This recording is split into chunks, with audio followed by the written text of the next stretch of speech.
The Ridgepoint Police Department didn't need to hide their corruption. They wore it like a badge. They ruled through intimidation, buried complaints, and made sure no one dared to challenge them. For years, their power went unchecked, until they made the mistake of arresting Elijah Cole. They accused him of using a counterfeit bill without even checking it. They beat him, humiliated him, threw him in a cell, convinced he was just another man they could crush without consequence. But they didn't realize the truth. Elijah Cole wasn't just another man. He was in the Special Forces. He had spent years tracking war criminals. He knew exactly how to take down men who thought they were untouchable. The bill was real, and so was the reckoning that was coming. Before we go any further, comment where in the world you are watching from, and make sure to subscribe. The midday sun hung high over Ridgepoint, pressing down with an unforgiving heat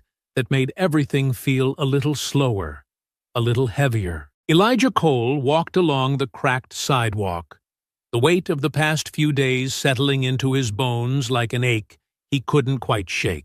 The town looked the same as it always had. Neat little houses, faded storefronts, American flags hanging from porches like reminders of a promise that never quite included everyone. It wasn't a long walk home, just a few blocks past the town square, past streets that held memories he had no interest in revisiting. He had driven across entire countries, trekked through war zones, crossed miles of desert under the scorching sun, but somehow, walking through his own hometown felt more foreign than any of it. The gas station at the corner stood exactly as he remembered it. An old building with peeling paint, a sun-bleached awning, and a flickering neon sign above the door. He had stopped there 100 times as a kid, back when Ridgepoint was just a place to grow up in, before he knew what it really was. His boots scuffed against the pavement as he stepped inside, welcoming the blast of cool air from the overhead vent. The place smelled the same. Dust, motor oil, stale coffee. There weren't many people inside. A teenager behind the counter, scrolling through his phone, barely paying attention. A middle-aged man in a work uniform grabbing a soda from the cooler. Just another quiet day. Elijah moved through the aisles, grabbing a bottle of water and a pack of gum before making his way to the counter. The cashier finally looked up as he rang up the total, his gaze lingering a second longer than necessary. Not in recognition, in something else. Elijah pulled a 20 from his wallet and set it on the counter. That was when he noticed it, the hesitation. The kid's fingers hovered over the bill, a flicker of something crossing his face before he reached for it. Slowly, almost too slowly, he picked it up, turning it in his hands, holding it to the light like it might reveal some hidden secret. Elijah exhaled quietly, his patience thinning. It's real. The cashier didn't look at him. Just checking. A pause. Too long. Something wasn't right. Then, a shift in the kid's body language. His eyes darted down, just for a second, to something beneath the counter. Elijah recognized the motion before it even finished. A silent alarm. The realization settled deep in his chest. But he didn't move. Didn't speak. What was there to say? The kid's shoulders were tense now, his expression carefully blank. The silence stretched between them, thick with something unspoken, something ugly. Finally, the cashier slid his change across the counter and muttered, "Have a good one." But the words were hollow, forced, like they were only there to mask what had already been set in motion. Elijah took his things, turned, and walked outside into the blinding afternoon sun. The heat pressed down like a weight as he made his way down the sidewalk, the plastic bag crinkling in his grip. He wasn't thinking about what had just happened. Not really. Not because it didn't matter, but because it was the kind of thing that always sat just beneath the surface. Always there, waiting for the right moment to remind him. He had spent years overseas, training, fighting, hunting men who thought they were untouchable. He had seen corruption, violence, power unchecked. And yet, right here, in the town he had grown up in, he was still walking the same tightrope, still being watched. He was just a few blocks from home, when he heard the sirens, a low whine in the distance, growing louder, sharper, until the sound wasn't just passing through, it was coming for him. He didn't turn around, not yet. The rhythm of his steps stayed the same, steady, controlled, refusing to give the sound more weight than it deserved. Maybe it was nothing. Maybe they were heading somewhere else. Then came the flash of red and blue lights, sweeping across the pavement, stretching long shadows ahead of him. A patrol car slowed beside him, crawling forward like a predator, sizing up its prey. Then another. They weren't passing through. They were here. Elijah stopped walking as the first car pulled up ahead, blocking his path. The second one braked just behind him, boxing him in. The air felt different now, heavier, thicker, with something unspoken. The doors opened, and two officers stepped out like they had already made up their minds. Brian Tate and Paul Riggins. Elijah didn't know their names yet, but he didn't have to. He knew their type, the way they walked, the way they carried themselves, the way they looked at him, not with curiosity, with expectation. They had been called out here for something. That meant there had to be a problem. And if there wasn't a problem, they'd make one. Tate, the taller of the two, broad-shouldered with a face that carried the kind of smug confidence only a man who had never been told no could wear, spoke first. His voice was casual, almost too casual. "You mind stopping right there for a second?" Elijah didn't move, didn't protest, didn't do anything that could be twisted into something it wasn't. He had learned long ago that men like this didn't need much of an excuse. "What's the problem?" His voice was level, his posture relaxed but not submissive. Tate's eyes flicked down to the bag in Elijah's hand. "Where are you coming from?" Elijah shouldn't have had to answer that, but he did. "The gas station." Tate nodded slowly, exchanging a glance with Riggins. "You pay with cash?" Elijah's fingers curled slightly around the plastic bag. Not in anger, not in fear, in preparation. "Yeah." Another glance between the officers. A silent conversation. Tate sighed, stepping forward just slightly, making himself bigger than he needed to be. "We got a call about a counterfeit bill." Elijah didn't react, not immediately.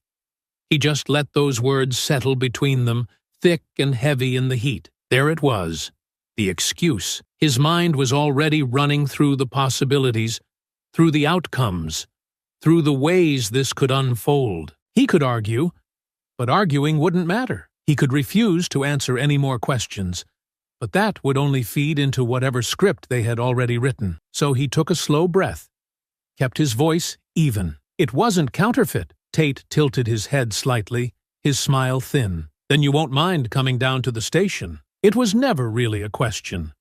And as Riggins reached for the cuffs, Elijah realized it didn't matter what he said next, because this was already happening. The heat was relentless, pressing thick and stifling against Elijah's skin as he stood between the two police cruisers, the midday sun casting long, sharp shadows across the pavement. The town around him remained unchanged, quiet, indifferent, storefronts resting under the weight of another slow afternoon, people tucked away in their homes or behind shop windows, watching without watching. It was the kind of silence that came not from peace, but from habit, from the kind of practiced detachment that allowed injustice to play out in plain sight without interruption. And in the center of it all, Elijah stood, unmoved. "Then you won't mind coming down to the station." Tate's voice carried an air of false patience, the kind that stretched thin over barely concealed condescension. The tone of a man who already thought he was in control of the situation. His fingers twitched near his holster, not gripping, not drawing, just there, a presence, a reminder. Elijah didn't move, didn't flinch, didn't drop his gaze from the man trying to force him into compliance through sheer expectation. "I do mind," he said, his voice calm, unwavering. Tate exhaled, tilting his head slightly, as if trying to decide whether he found that amusing or annoying. "That right?" Elijah nodded, shifting the plastic bag in his grip just slightly. "Because I didn't do anything, and unless you're actually charging me with something, I'm not going anywhere." Tate made a sound in the back of his throat, a dry, humorless chuckle, as if Elijah had said something absurd, something that didn't fit the script he had already written in his head. "We got a call about a counterfeit bill," he said, gesturing vaguely toward the bag. "You were at that gas station. You paid with cash." Elijah let out a slow breath, the kind meant to keep frustration at bay. But there was no keeping it at bay when the weight of what was happening pressed against him like a heavy hand on his back. The same game. The same tired tactics. They didn't see a man standing on a public sidewalk, walking home after a stop at the gas station. They didn't see a former soldier, a man who had given his life to fighting real criminals, real threats. They saw a black man with cash in his hand.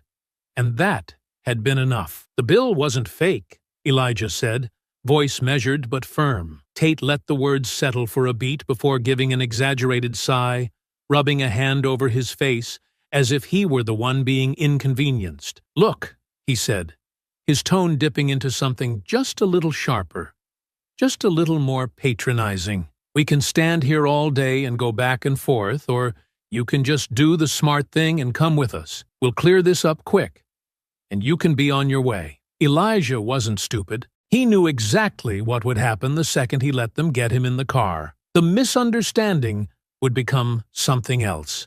The cuffs would go on, and suddenly, cooperation wouldn't matter anymore. He had seen it too many times, had heard the stories, had lived long enough to know that a man like him didn't walk away from situations like this untouched. "No," he said.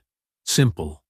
Absolute. Tate's mouth twitched. The amusement was gone now, replaced with something harder, something frustrated. "I don't think you understand the situation you're in," he said, voice tightening, his body shifting forward just slightly, pushing into Elijah's space. "I understand perfectly," Elijah shot back, not giving an inch. "I understand that a white kid in that gas station could have paid with cash, walked out, and never thought twice about it. I understand that I did the exact same thing, and now I have 2 cop cars blocking my path like I just knocked over a liquor store. I understand that this isn't about a counterfeit bill. It's about the fact that I don't get the benefit of the doubt." Tate's jaw tensed, his fingers curling into a loose fist near his belt. "Watch yourself." Elijah let out a dry, bitter laugh, the heat pressing down on him, mixing with the slow-burning frustration curling in his chest. "Or what?" he asked, lifting his chin slightly, watching the way the tension thickened between them. "You gonna beat me right here in broad daylight? Make up some excuse about me resisting? You gonna make sure your body cams malfunction when it happens? Tell everyone I was acting suspicious so the town shrugs and looks the other way?" He saw it then, the way Riggins shifted, uncomfortable. The way Tate's nostrils flared, his skin turning red beneath the weight of his growing irritation. They weren't used to this, to the pushback, to the way Elijah refused to cower beneath the weight of their authority. Tate exhaled sharply, shaking his head. "You want to run your mouth? Go ahead," he said, but his voice didn't carry the same ease it had before. "Doesn't change the fact that you're coming with us." Elijah squared his shoulders. Not without a charge. Tate's lips pressed into a thin line. His patience was wearing out. And that was the moment it happened. The moment he made the choice. He nodded at Riggins, a silent order. "Move in." Riggins stepped forward, reaching for his cuffs, his hand clamping around Elijah's arm. And Elijah reacted before he even had a chance to think. A shift of weight, a subtle turn of his wrist, breaking the grip without force, without resistance, without anything that should have escalated the situation. But that was all Tate needed, all the confirmation he had been waiting for. The frustration hardened into something ugly. "You're resisting." The words were sharp, cold, final. "No," Elijah said, voice low, steady, controlled. "I'm not." But it didn't matter, because Tate had already decided that he was. And that was all the justification he needed. The shove came hard and fast, Tate's hands slamming into Elijah's chest, forcing him back a step. Elijah's jaw clenched. Not in fear, not in submission, in restraint. He saw the way Tate squared up, the way Riggins adjusted his stance, bracing himself like he was ready for a fight. They wanted this. They wanted him to snap, to react, to give them the excuse they needed to turn this into something worse. Elijah had seen men like them overseas, men who thrived on unchecked power, who needed to create enemies just so they could justify the violence already burning in their blood. His pulse was steady, his muscles coiled, not to attack, but to endure. Because this wasn't the fight. Not yet. Tate's lip curled as he reached for his baton, his patience gone, his temper slipping loose like an unchecked animal. And Elijah knew exactly what was coming next, because Tate wasn't interested in an arrest anymore. He wanted to punish. And Elijah wasn't about to make it easy for him. The air had changed. The heat still pressed down, thick and unrelenting. But now it carried something else, something volatile. The weight of an unspoken battle settling over the cracked pavement. The town around them remained the same. A handful of people watching from doorways and shaded porches, a few cars idling at intersections, engines humming low, their drivers glancing over but saying nothing. No one stepped in, no one spoke up, because this was the kind of thing that happened in places like Ridgepoint, and no one had ever stopped it before. Tate rolled his shoulders like a man preparing for something inevitable, something he had already made peace with, his patience wearing thin, his need for control gnawing at whatever restraint he had left. He had expected submission, had wanted compliance, had come here already believing in an ending that Elijah refused to give him, and that was the problem. Men like Tate didn't like to be denied. Elijah could see it in the way the officer's fingers flexed near his baton, the way Riggins hovered just slightly behind him, waiting, watching, both of them needing an excuse, a moment, a reason to take this further than it had to go. And Elijah wasn't going to give them one. He had fought war criminals overseas. He had tracked killers through mountains, had broken through enemy lines, had taken down men who actually deserved it. And yet here he was, standing on his own street, in his own town, facing down two men with badges who thought they were untouchable. And he was done pretending this was anything other than what it was. "You need to turn around and put your hands behind your back," Tate said, slow and deliberate.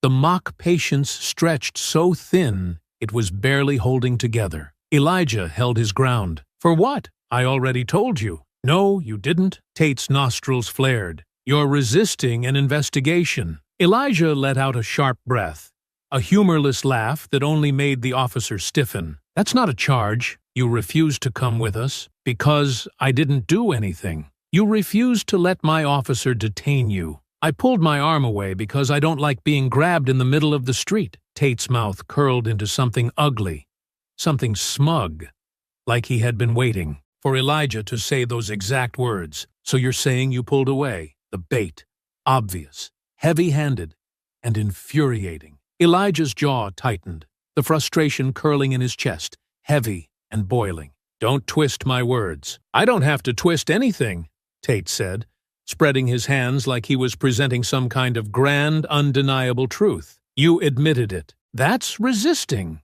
Elijah could feel it, the pull of it, the slow tightening of the noose, the way Tate was maneuvering, twisting reality to fit the outcome he wanted. And that was the moment Elijah realized the truth. This had never been about the money. This had never been about the bill, or the gas station, or some hollow excuse about an investigation. This had been the plan all along. They had wanted this from the second they pulled up. The fake pleasantries, the pretense of protocol.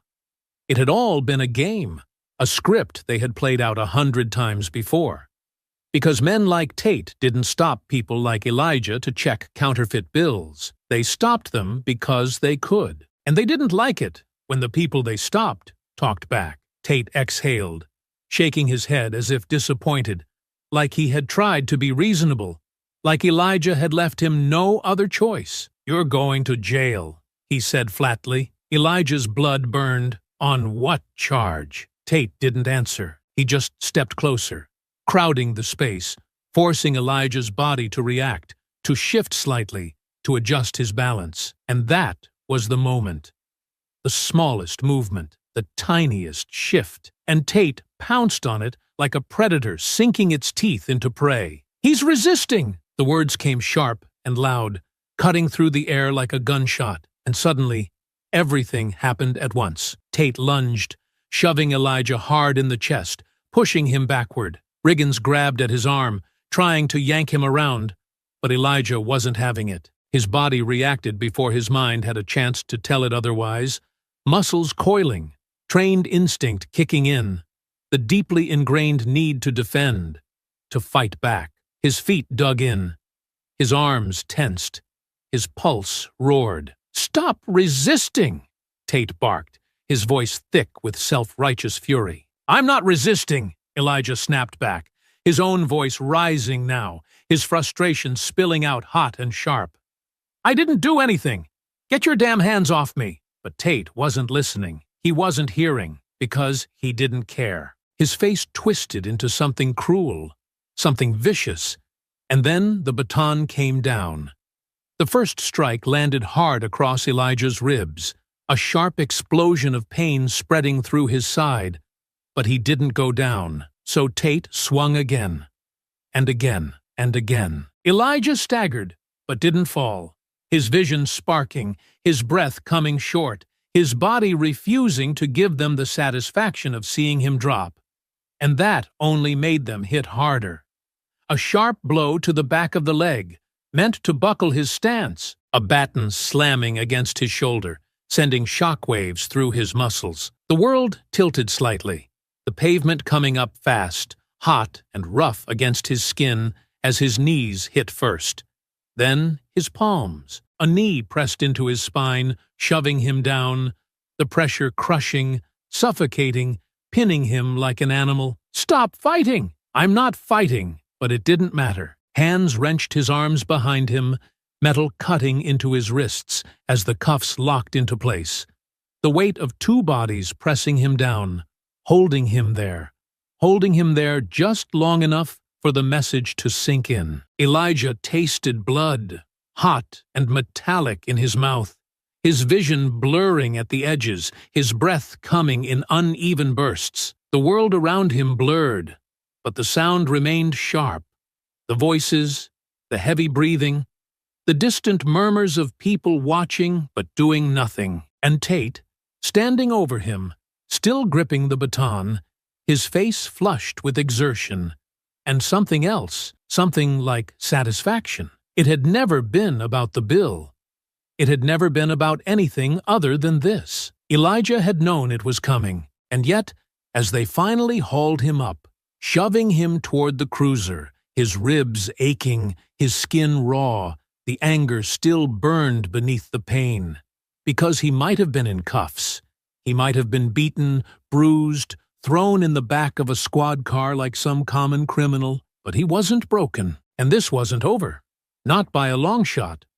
The squad car's back seat wasn't built for comfort. Hard plastic, slick with years of sweat and spilled blood, the lingering scent of cigarettes and cheap cologne mixing with the sharp metallic bite of his own blood still running from his split lip. The heat had settled inside the car, thick and stale, the air conditioning barely trickling through the vents, suffocating rather than cooling. But Elijah wasn't thinking about any of that. Pain throbbed through his ribs with every breath, the dull ache in his wrist from the too tight cuffs radiating up his arms. But it wasn't the pain that fueled him now. It wasn't the bruises forming beneath his skin, or the sting of fresh wounds. It was the anger, the kind that sat heavy in the chest, simmering, pressing against the ribs like something trying to break free. Tate sat in the driver's seat, one hand resting lazily on the wheel, the other drumming absent-mindedly against the gear shift. Riggins rode shotgun, glancing at Elijah through the rearview mirror with that same blank, unreadable expression he had worn before, like he was here but not here, present but disconnected, floating just above the reality of what had just happened. Elijah shifted against the seat, his body protesting the movement, his breath sharp as pain curled up his side, but he barely noticed it. The rage overpowered everything. "You feel good about yourselves?" His voice was raw, rough from exhaustion, but steady. He didn't care if they ignored him. He wasn't speaking for their benefit. He was speaking because he refused to sit in silence. Tate let out a slow exhale, tapping his fingers against the steering wheel, his patience already wearing thin. "Shut up." Elijah gave a slow nod, lips pressing together, before he let out a short, bitter laugh. "Yeah, that's what you want, isn't it?" His head tilted slightly, eyes burning into the back of Tate's skull. "Beat a man in the middle of the street, throw him in cuffs, drag him off like a dog, and expect him to sit here quiet, head down, just taking it like it's normal." His voice darkened, dipped into something heavier, like "This is just another day for you." Tate's fingers tightened on the wheel, but he didn't respond. "I bet it is, though, isn't it?" Elijah continued, his voice rolling through the car, measured, deliberate, every word pressing into them like a scalpel carving through flesh. "I bet this ain't the first time you did this. Bet it won't be the last. You knew exactly what you were doing the second you pulled up.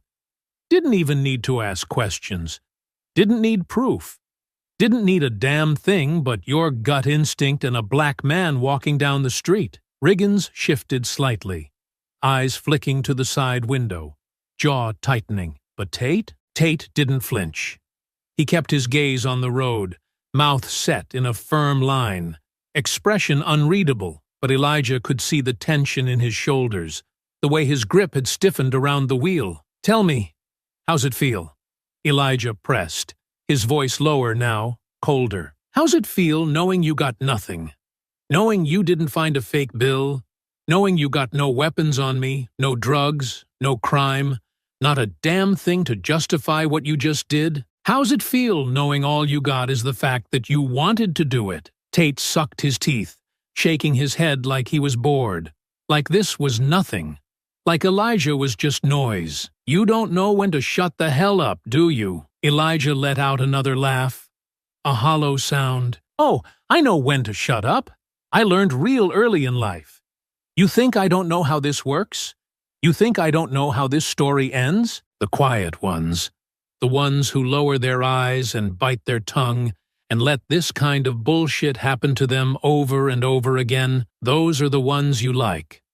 The ones who make it easy." His voice sharpened, cracked into something razor-edged. "I bet that's why you're pissed, right? I wasn't supposed to talk back. I wasn't supposed to push back. I was supposed to let you have your little power trip. Let you feel big. Let you feel like you run the world with that badge strapped to your chest. And now you don't know what to do with yourself, because no matter how much you beat me, no matter how much you throw me around, I'm still here talking." Riggins inhaled sharply through his nose, adjusting in his seat again, that same stiffness in his movements, like a man trying to convince himself he was fine with something he wasn't fine with. Tate smirked, letting the silence settle before shaking his head. "You think this is the first time someone ran their mouth at me like this?" "No," Elijah said, his voice steady, "but I bet it's the first time it mattered." The smirk faded, just for a second. Then Tate let out a slow, exaggerated sigh, shifting in his seat like he was stretching, like this conversation was making him tired. "You want to know what I think?"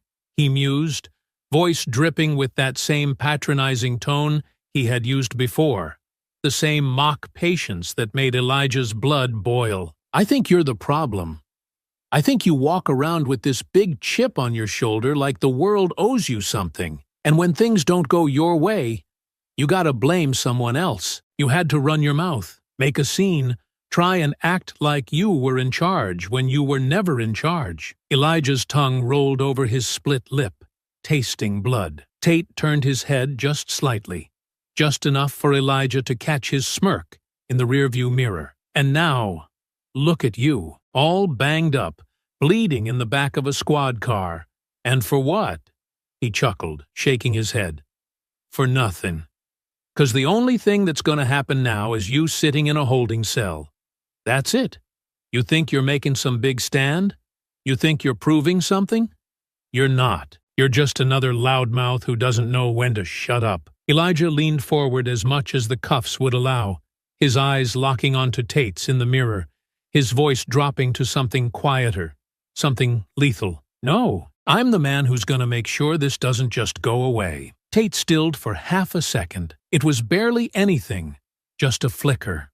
A hesitation small enough that most people wouldn't have noticed it, but Elijah did, and he knew then, in that moment, that he had gotten under the man's skin. Tate scoffed, shaking his head as he turned his attention back to the road. "Big words," he muttered. "You'll be singing a different tune in a couple hours." Elijah leaned back against the seat, chest rising and falling steadily, feeling the slow, aching pulse of pain radiating from every inch of his body. Maybe he would be singing a different tune. Maybe they'd find a way to keep him quiet. Maybe this wasn't going to end the way he wanted. But right now, in this moment, Tate was the one who looked like he was trying to convince himself. The police station in Ridgepoint was a squat, sun-bleached building that had seen better days, its brick facade cracked in places, the old metal doors worn from decades of hands shoving them open and slamming them shut. It wasn't a large station. This wasn't a city with a real crime problem. It was a place where petty arrests padded statistics, where a few disorderly conduct charges here and there kept the numbers looking good, where men like Tate and Riggins operated unchecked because no one had ever told them not to. Elijah had been through bigger doors than these, marched into buildings with men who had real power, men who controlled the lives of hundreds, of thousands, men who actually mattered in the grand scheme of things. And yet, as Tate yanked the squad car into the lot, killing the engine with a flick of his wrist, Elijah could feel the weight of what was about to happen settling over him. Not fear, not that, a slow, burning certainty. Because he knew, even if they didn't yet, that this wasn't the end of the story. Tate and Riggins climbed out first, slamming their doors shut in unison, their boots crunching against the gravel as they rounded the vehicle, moving with the kind of unchecked arrogance that came with knowing this place was theirs, knowing they were untouchable here. The back door swung open, and before Elijah could shift, Tate was on him, yanking him forward, gripping his arm in a way that sent another sharp bolt of pain through his already bruised ribs. Elijah hissed through his teeth, jerking slightly at the contact, his body naturally resisting the unnecessary force. And that was all it took. Tate took the moment and ran with it. "Stop fighting!" The words came sharp, barked out with the kind of exaggerated authority meant to be overheard, meant to send a message to whoever was watching, as if Elijah had been struggling, as if he hadn't spent the entire ride sitting still, barely moving, barely breathing through the pain. It was all about optics. A man like Tate didn't just need control, he needed to be seen having it. He yanked Elijah harder, shoving him toward the station doors, Riggins keeping pace just behind them, his silence somehow louder than Tate's posturing. They pushed through the entrance, stepping into the cooled air of the precinct, the fluorescent lighting buzzing overhead, the place smelling of stale coffee, sweat, and old paperwork. Inside, officers sat at desks cluttered with case files and half-eaten lunches, phones ringing in the background, the low murmur of business as usual filling the space. A few heads turned when they entered, but no one reacted. Not in surprise, not in curiosity, because this wasn't unusual. It was just another arrest, just another man being dragged in, bruised, bloodied, another body moving through the system with no expectation of justice. Tate shoved Elijah toward the processing desk, the officer behind it, a balding man with glasses too small for his face, barely glancing up as he reached for a clipboard. "Charge!" Tate wiped a hand over his mouth, pretending to think, like he hadn't already made up his mind long before they pulled Elijah off the street. "Obstruction. Disorderly conduct. Resisting." Elijah let out a slow breath, tasting iron in his mouth, feeling the sharp sting of the cut on his lip as he exhaled through his nose. You left out the part where I broke into a bank and stole 100 grand. His voice was rough, edged with exhaustion, but still carrying enough weight to cut through the thin layer of civility Tate was trying to maintain. The officer behind the desk barely acknowledged the sarcasm, scribbling down the charges before nodding toward a side door. Holding, Tate grabbed Elijah's arm again, dragging him toward the hallway leading to the holding cells, his grip tighter than necessary, fingers digging into bruises that were already forming. Elijah let the pain settle, let it root deep in his bones, because he knew what was coming. He had seen it before. The moment when a man like Tate realized he had made a mistake. They reached the holding area, a row of small cells with rusting bars,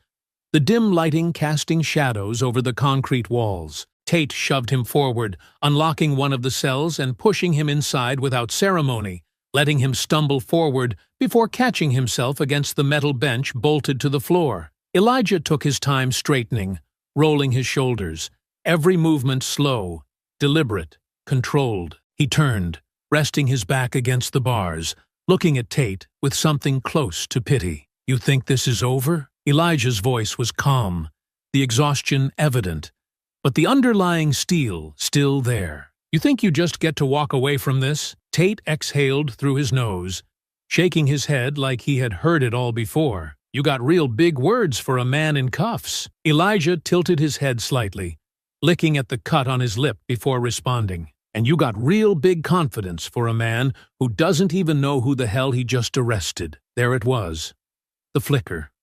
Just a brief shift, a small, nearly imperceptible hesitation in Tate's eyes, the first sliver of doubt creeping in. Riggins, standing just a step behind Tate, frowned slightly. "What's that supposed to mean?" Elijah didn't answer. Not yet, because he wanted them to find out on their own. Tate scoffed, shaking his head. But there was something forced about it now.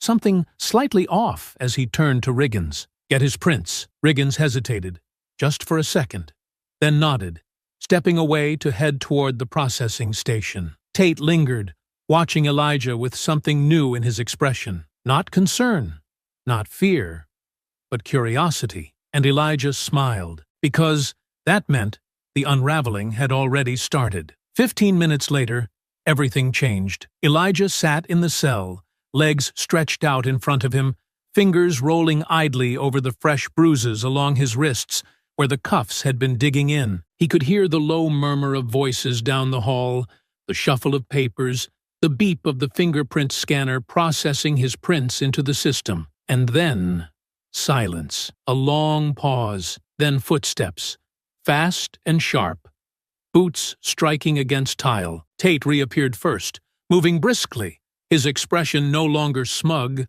no longer relaxed. His jaw was tight, his mouth pressed into a hard line, his shoulders stiff. Riggins followed behind him, looking less sure, less put together, his hand gripping the edge of a manila file folder as if it held something heavy, something damning. They stopped in front of the cell.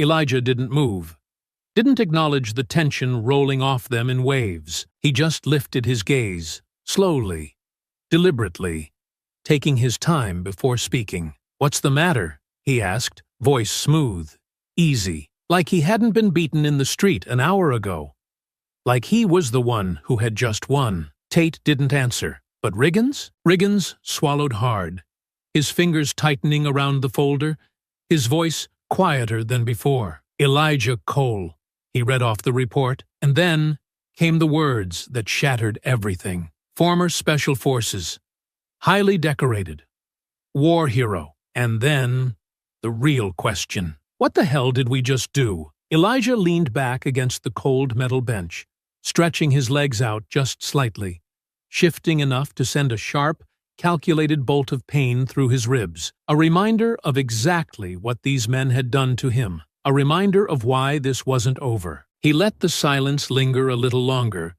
Let them sit in it.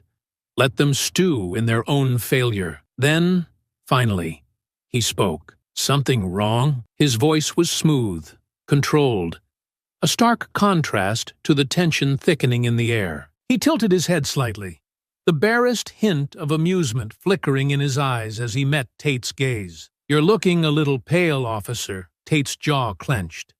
He wasn't ready to admit it yet. Elijah let the corner of his mouth twitch into something that wasn't quite a smirk, wasn't quite a smile, just enough to push. "You were real confident back there, screaming about how I was resisting, swinging that baton like you had something to prove." He exhaled, shaking his head slightly, eyes cold. "Guess it's not so funny now, is it?" Riggins exhaled through his nose, shifting uncomfortably, his grip tightening on the manila folder, as if the weight of the paper in his hands could anchor him to something solid. His eyes flicked to Tate, waiting, needing direction. But for once, Tate had none. Elijah could see it, the doubt creeping in, the edges of his confidence fraying as he tried to work out a way to turn this around. But there wasn't one. They had beaten and arrested a decorated war hero, a man whose record wasn't just clean, it was the kind that got people handshakes from the president, the kind that got flags folded into triangles and handed to grieving families when things went wrong. They had picked the wrong man, and they knew it. Before Tate could find his words, the heavy double doors at the front of the station swung open with a loud, authoritative creak, the sound cutting through the tense silence like a blade. Sheriff Roy Delaney had arrived. He walked in with the slow, deliberate pace of a man who had spent years knowing he was the most powerful person in any room he entered. His uniform was crisp, his badge polished, his belt heavy with the weight of authority. A man who had built his career on knowing how to put out fires before they burned too hot. And this was an inferno waiting to happen. His eyes swept over the station, scanning the room with a practiced gaze, assessing, calculating, figuring out exactly how much damage control needed to be done. His gaze landed on Tate and Riggins first, then flicked briefly to the open file in Riggins's hand before settling on Elijah. And Elijah knew in that moment that Delaney understood everything. The sheriff didn't waste time. He turned toward the officer behind the processing desk, his voice cutting through the room like a sharpened blade. "Has he been booked yet?" The officer shifted in his chair, suddenly hyper-aware of the way the room had shifted. No, sir. Just running his prints." Delaney nodded once, slow, controlled, then turned toward Tate. "Take a walk." Tate's nostrils flared slightly, his pride warring with common sense, but he didn't argue, didn't push, just nodded once and stepped back, his shoulders stiff as he walked toward the far side of the station. Riggins hesitated for half a second longer before following. Elijah watched it all unfold, watched how quickly the power dynamics in the room shifted, how even men like Tate knew when they had gone too far. Delaney waited until the two officers were far enough away before turning back to Elijah, his gaze unreadable, his expression carefully neutral. Then, finally, he spoke. "Mr. Cole," he said, voice smooth, deliberate, "I'd like to offer my apologies for how my men handled this situation." Elijah's laugh was sharp, bitter, edged with something cold. He leaned forward slightly, his ribs protesting the movement, but he ignored it. Refused to give this man the satisfaction of seeing him wince. "You gonna apologize for the part where they beat the hell out of me too?" Delaney didn't blink. "I'd like to offer you a way out of this." And there it was. The real reason he was here.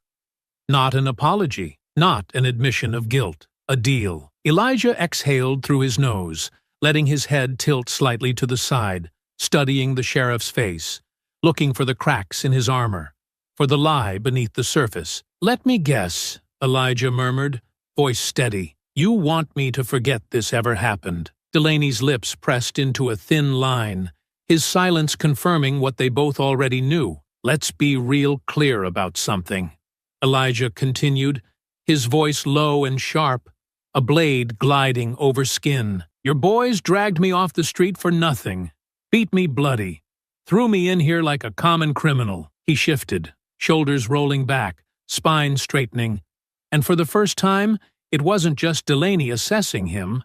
Elijah was assessing right back. "Now you want to slap a little Band-Aid on it and send me on my way?" Delaney inhaled slowly, holding Elijah's gaze, the faintest glimmer of irritation flickering beneath his calm exterior. I'm prepared to make this right. Elijah let the words settle.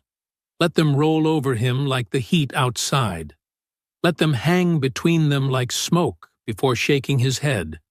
Just once. No, he said. You're not. Delaney's expression didn't change, but Elijah could see it.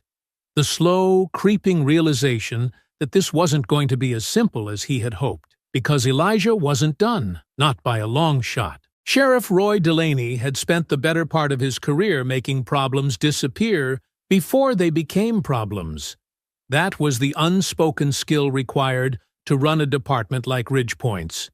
Not just enforcing the law, but controlling the narrative. He knew how to smooth over the rough edges of an ugly situation, how to make sure the wrong kind of trouble never made it past the front doors of the station. And this was the wrong kind of trouble. Elijah could see it in the way Delaney stood there, his expression carefully measured, his stance just loose enough to seem relaxed, just tight enough to suggest restraint. He wasn't angry. Not yet, but he wasn't pleased either.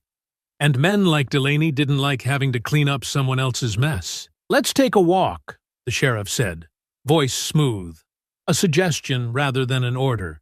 But they both knew there was no choice in it. Elijah pushed himself up from the metal bench, his muscles protesting the movement, pain radiating from every place Tate and Riggins had left their mark. His ribs throbbed in time with his heartbeat.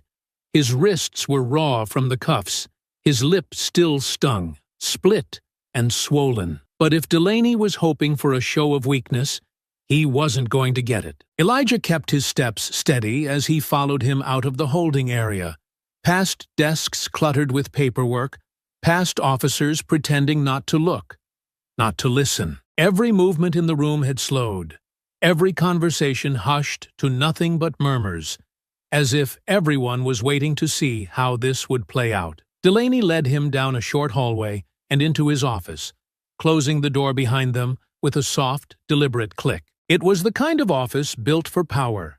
The heavy wooden desk, the framed commendations, the old black-and-white photos of Ridgepoint's past sheriffs hanging like relics on the wall. The air carried the faint scent of leather and aftershave, an atmosphere of control woven into every inch of the space. Delaney moved behind his desk, lowering himself into the high-backed chair with the ease of a man who had done this 100 times before. He folded his hands together, let out a slow breath, and studied Elijah with a kind of calculated patience, like he was waiting for the moment when this conversation could go his way. "I'll be honest with you," Delaney said finally, his voice calm, deliberate. "I don't like how this was handled." Elijah let out a quiet chuckle, shaking his head. "You don't like how it was handled?" He leaned forward slightly, resting his hands on the edge of the desk, meeting Delaney's gaze head-on. "You don't like that your boys dragged me off the street for no reason? That they beat the hell out of me? Or that they did all that before checking who I was?" Delaney didn't flinch, didn't shift, didn't react.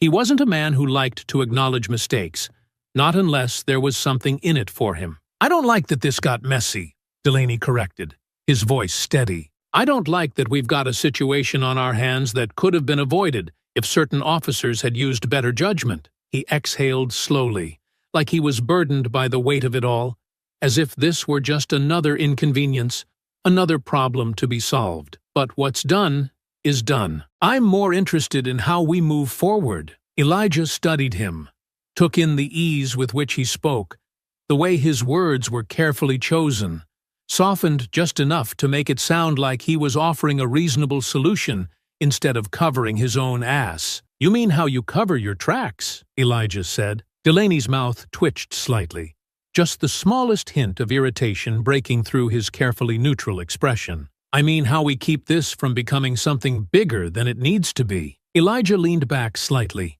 his ribs protesting the movement, but he didn't let the pain show. "Define bigger than it needs to be." Delaney let out a slow breath, reaching into the top drawer of his desk, pulling out a plain white envelope, setting it down on the polished wood between them. It was thick, heavy enough that Elijah didn't need to open it to know exactly what was inside. "This is a gesture of goodwill," Delaney said. A way to acknowledge that mistakes were made and that you shouldn't have been put through this. It's not an admission of guilt. It's a way for us to move forward without any unnecessary trouble. Elijah let his gaze drift down to the envelope, to the carefully placed, carefully meaningless attempt at making this all go away. Then he lifted his eyes back to Delaney's face, watching him closely. "And if I take it, then you walk out of here today," Delaney said, his voice even. "No charges, no bad blood, no reason to drag this through the mud. We both know how this kind of thing plays out in the media, how these situations can get twisted into something they're not." Elijah exhaled slowly through his nose, rolling his tongue over his split lip, letting the taste of blood ground him in reality. "This situation isn't twisted," he said, his voice sharp. "It's exactly what it looks like. Your officers picked me up, brutalized me, humiliated me, and only when they realized I wasn't just some nobody did they start scrambling to clean it up." He nodded toward the envelope. "And this? This is hush money. Plain and simple." Delaney didn't deny it. He didn't confirm it either. He just let the silence stretch between them, his expression unreadable. Elijah reached forward, took the envelope in his hand, felt the weight of it, the cheap way they were trying to buy him off, and then, without hesitation, he ripped it in half. Delaney's expression didn't change, but the tension in the room sharpened. "I don't need your money," Elijah said, voice steady. "What I need is justice." Delaney inhaled slowly, and for the first time, Elijah saw something cold settle behind his eyes. The moment of negotiation was over, the pretense of goodwill slipping just slightly, giving way to something harder, something sharper. "You should think carefully about what you're doing," Delaney said, his voice dipping into something lower, something edged. Elijah smiled. "Not out of amusement, out of certainty. You should think carefully about what you've done." The sheriff held his gaze for a long moment, neither of them moving, neither of them blinking. Two men sitting across from each other, knowing that this was only the beginning. And Elijah wasn't backing down. Not now, not ever. The moment Elijah stepped out of the station, the heat hit him like a wall, the thick, humid air settling over his bruised skin like a suffocating blanket. The sun had shifted lower in the sky, the afternoon dragging into something heavier, the kind of slow-moving time that made everything feel more significant, more deliberate. He didn't rush, didn't stagger, didn't wince. He walked the same way he had walked in, controlled, steady, in command of himself. Every muscle in his body ached. His ribs pulsed with every breath.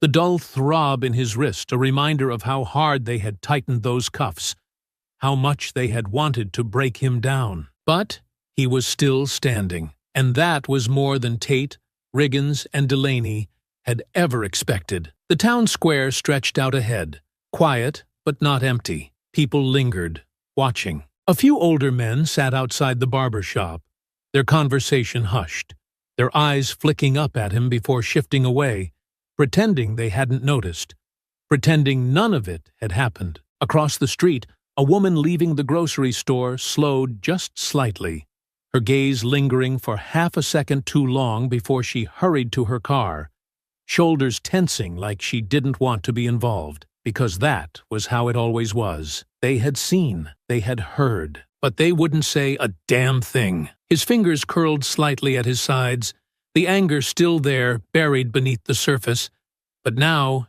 it had weight, direction, purpose. This wasn't over. It had only just begun. Inside the station, the tension had not lifted. Delaney had returned to his desk, the torn envelope still lying in two neat halves atop the polished wood. An unspoken declaration of war. He hadn't moved it, hadn't touched it, hadn't so much as looked at it since Elijah walked out. Tate and Riggins stood near the corner of the room, speaking in hushed tones, their backs stiff, their movements tense.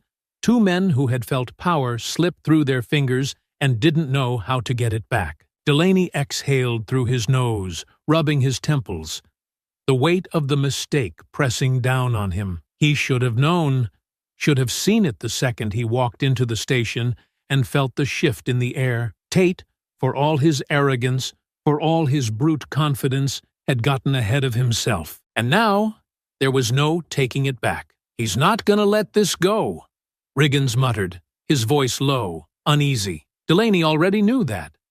The man had ripped the money in half, stared him in the eye, and told him in no uncertain terms that this was only the beginning. Of course he wasn't going to let it go.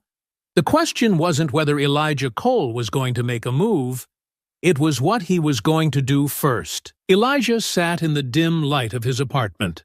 The only sound the slow, steady hum of the ceiling fan overhead, the rhythmic creak of the old blades cutting through the silence. His ribs still ached, his body stiff from the weight of what had happened, but he didn't move, didn't shift, didn't let the discomfort pull him out of the focus that had settled into his bones. His laptop sat open on the small kitchen table, the glow of the screen casting sharp blue light across his face. Lines of information scrolled in front of him, records, reports, old case files buried in places the public wasn't meant to find. But Elijah wasn't the public. He was a hunter. He had spent his career tracking down war criminals in places where law didn't exist, where men operated outside of consequence, outside of accountability. He had torn them apart, piece by piece, not through force, not through direct confrontation, through patience, through exposure. And that was exactly what he was about to do here.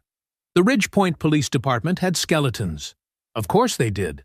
Every department like this did. What Elijah needed to find wasn't just corruption. It was a pattern. Something big enough, undeniable enough, that even Ridgepoint couldn't ignore it. He started with Tate and Riggins. Their records were exactly what he had expected. Years of complaints, use of force incidents, reports that had mysteriously gone missing, evidence that had conveniently been lost. Tate had been accused of excessive force 3 times in the past 5 years, all cases dismissed. Riggins had 2. Then there were the names. Names of people who had come before him, people who had been stopped, arrested, beaten down, chewed up and spit out by a system that had never been designed to protect them in the first place. Names that had been forgotten. Except now? Now they wouldn't be. He scrolled further, digging deeper, pulling threads, following trails, his mind working through the puzzle as his body remained still, his focus sharp, unyielding. And then he found it, the case that had never been solved. A young man, arrested 5 years ago, taken in for questioning, and never seen again. The official report claimed he had been released that same night. But the details were vague, inconsistent, riddled with errors that weren't errors at all. They were intentional omissions. His stomach twisted, something cold curling beneath his skin, because he had seen this before. He had seen it overseas. He had seen it in places where men disappeared in the dead of night and were never spoken of again, and he wasn't going to let it happen here. Elijah exhaled slowly, sitting back, letting his eyes drift over the name again. Marcus Reed. That was the key. That was the crack in the foundation. Now all he had to do was break it wide open. His screen was a patchwork of open files, reports pulled from places the department never expected anyone to look, evidence that had been buried under so many layers of falsified paperwork that the truth barely existed anymore. But truth had a way of resurfacing, and he was pulling it up with both hands. Tate had been dirty for years. Elijah traced the records back nearly a decade, finding the same patterns over and over again.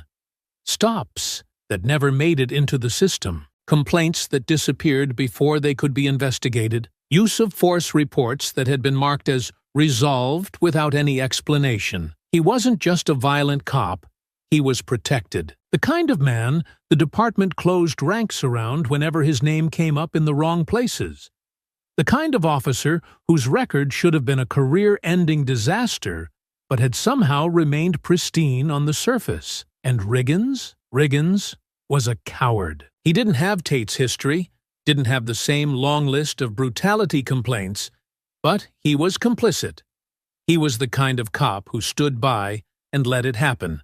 The kind who didn't get his hands dirty, but never stopped the ones who did. His reports were always vague, always incomplete, always missing just enough detail to protect himself from scrutiny. He had been there for every one of Tate's incidents, but somehow he had never been the one under investigation until now. Elijah leaned back, stretching slightly, his ribs aching as he exhaled, the weight of what he had uncovered sitting heavy in his chest. He wasn't just looking at a couple of bad cops. He was looking at a pattern of corruption that had been allowed to thrive, unchecked, for years. This wasn't just about what they had done to him. This was about all the people who had come before him. His fingers hovered over the keyboard before he reached for his phone, dialing a number he hadn't used in years. The line clicked after 2 rings. Elijah? Jada Williams, investigative journalist. One of the few people in this town who actually gave a damn. You still looking for a story? There was a pause.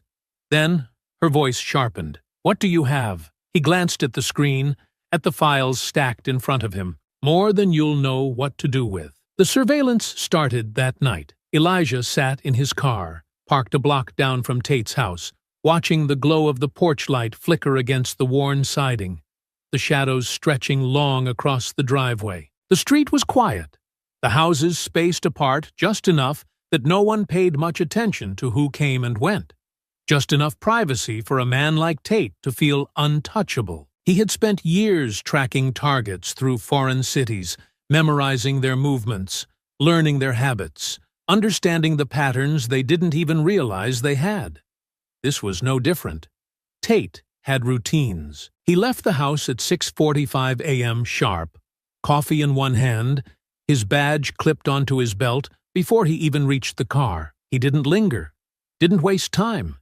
He was a man who moved with the certainty of someone who had never had to be afraid. He took the same route to the station every morning, stopped at the same gas station for coffee when he wasn't running late, drove 5 miles over the speed limit down the same back road because he knew no one was ever going to pull him over. He wasn't a man who believed in consequences, and that was about to change. Elijah shifted his gaze to the house across the street. Riggins' place. Smaller, less maintained. A front yard with weeds pushing up through the cracks in the sidewalk. Unlike Tate, Riggins didn't carry himself with the same confidence. He hesitated. His porch light stayed on longer than it needed to. His curtains shifted slightly at odd hours, like he was always checking, always making sure. He was nervous, and he had every reason to be. Elijah tapped his fingers against the steering wheel, watching the way Riggins' silhouette moved through the house, stopping in front of a window before retreating again. He wasn't stupid. He knew something was coming. And the best part? He didn't even know how bad it was going to be yet. Elijah let out a slow breath, his pulse steady, his mind already mapping out the next steps. Tomorrow, the first leak would drop. Tate and Riggins were going to wake up to their names in the news, to files that should have never seen the light of day being aired out for the whole town to see. The weight of their history, of every injustice they had buried, was about to be dragged into the open, and there wouldn't be a damn thing they could do to stop it. This was just the beginning, and by the time Elijah was done, they would never feel untouchable again. The morning air hung thick over Ridgepoint, the early sunlight stretching across the storefronts and empty sidewalks, the town waking slowly, unaware that everything had already changed. Inside the police station, however, the change was unmistakable. Tate stepped through the front doors, coffee in hand, his usual confidence intact, until he felt the shift in the air. Conversations had stalled. Officers who had been speaking in low murmurs quieted as he walked past, their gazes flicking toward him, then away, avoiding direct eye contact. Some of them had their phones out, scrolling, their faces tight with something he couldn't place.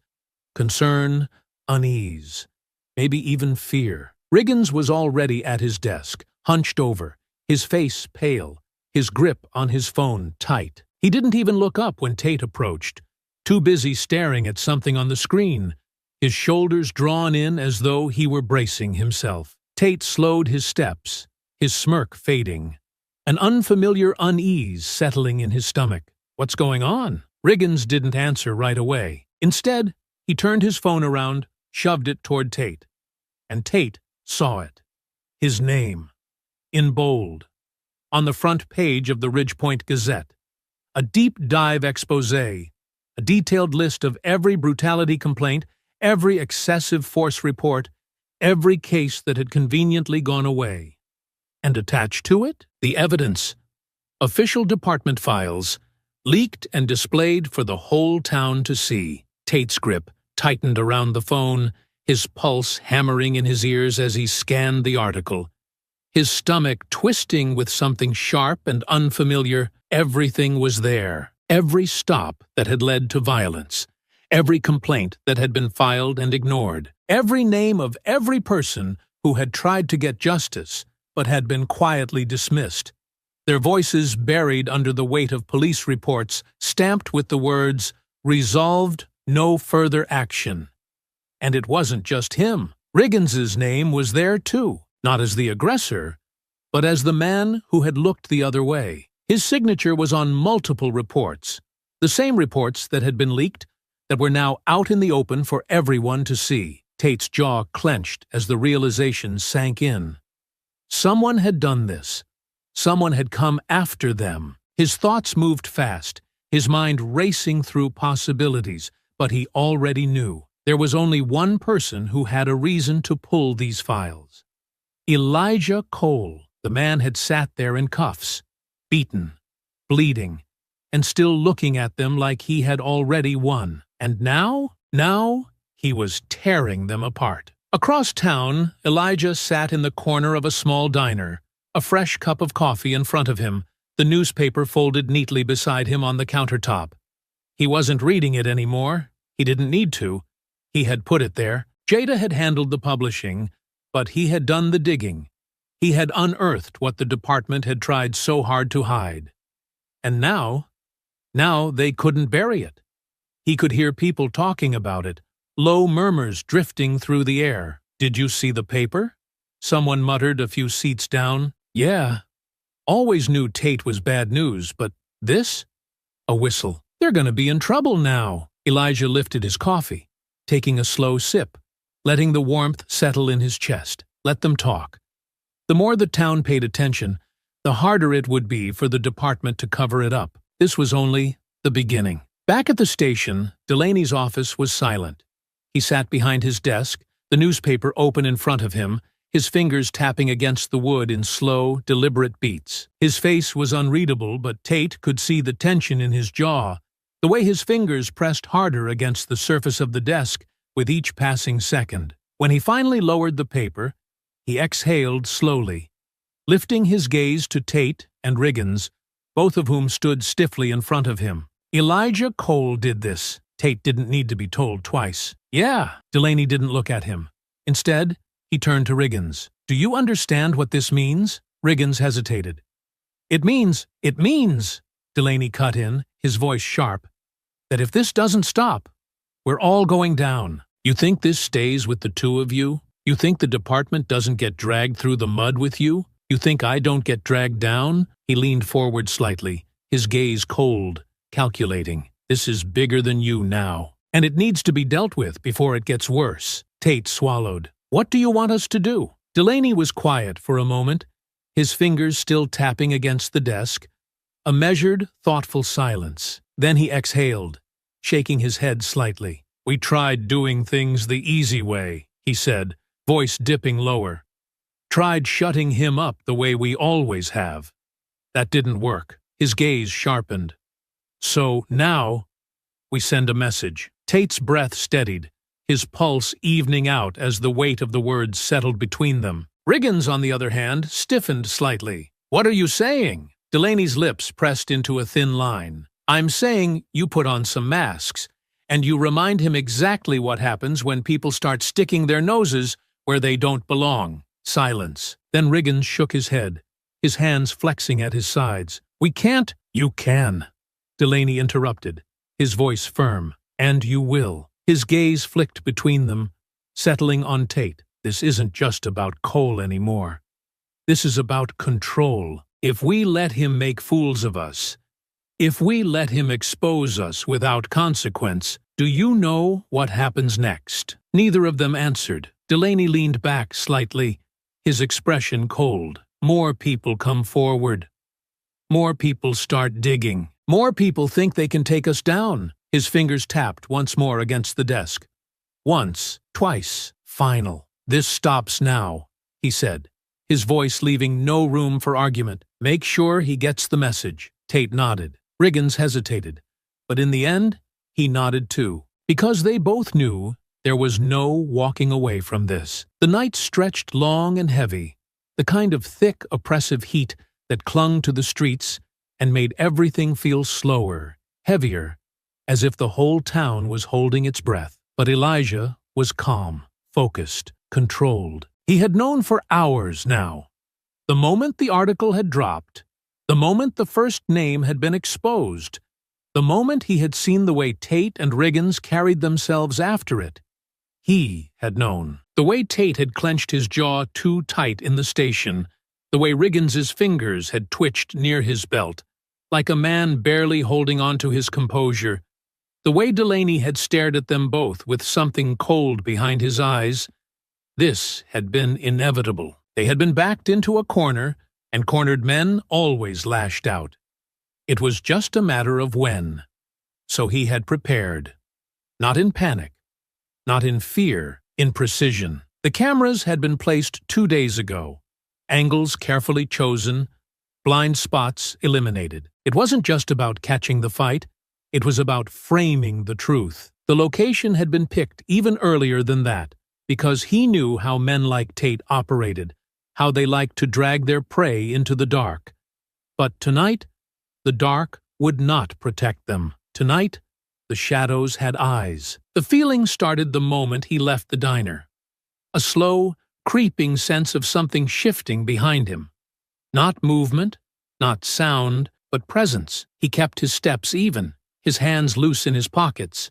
But he felt them. He didn't turn around, didn't speed up, didn't stop. He just listened. The soft hum of an engine, just distant enough to keep pace without drawing attention. A car rolling past an intersection, slowing at the curb, never stopping, never parking, just hovering. They were following, but not attacking, not yet, because they wanted control, because they thought he was still unsuspecting, and Elijah let them believe it. He walked past the dim glow of streetlights, his shadow stretching long over the cracked pavement, his path deliberate, each turn leading him exactly where he needed to be. The alley behind Sutter's Hardware, a narrow space wedged between two buildings, running parallel to an apartment row. Windows lining the second and third floors.